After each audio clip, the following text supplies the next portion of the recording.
Tanpa buku, pernahkah kau ke toko buku, perpustakaan, atau taman bacaan?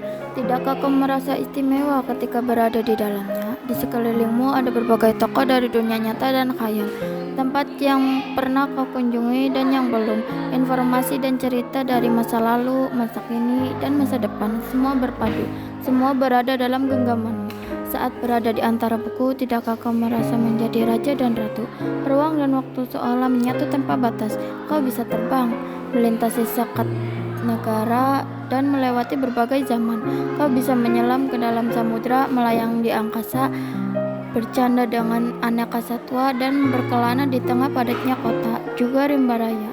Kau tahu, buku adalah jendela dunia, kunci pengetahuan, dan pintu wawasan. Muhammad Hatta, sang proklamator, berkata, "Aku rela di penjara asalkan bersama buku, karena dengan buku aku bebas." Melalui buku, manusia terbebas dari ketidaktahuan. Tempat-tempat yang dipenuhi buku adalah harapan berkembangnya pengetahuan dan wawasan. Apa jadinya jika kota tanpa buku? Pantaskah dia disebut kota? Di kota itu mungkin kabar datang dari sumber lain, dari koran, televisi, atau internet. Mungkin informasi dan cerita datang dari cerita nenek moyang, bagai dongeng-dongeng sebelum tidur. Irama warganya pun tiada beda. Bangun pagi, bertebaran di muka bumi untuk berbagai keperluan, untuk kembali pulang siang atau sore harinya. Setelah itu mereka berangkat tidur dan memulai lagi hari berikutnya. Semua serupa. Di kota itu mungkin ada bangunan bernama perpustakaan. Di dalamnya buku-buku berderet dalam rak yang tak terjamah. Tiada tangan meraih dan membuka halaman demi halaman dengan sukacita.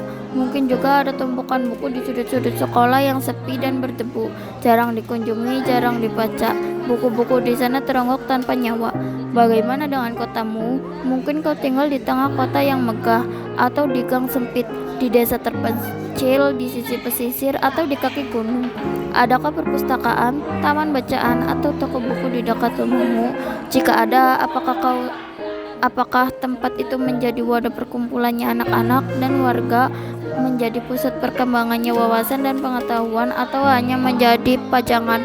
Maukah kau menjadi orang yang menghidupkannya? Kau bisa mengunjunginya dan mengajak teman-teman membaca dan berbagi cerita di sana.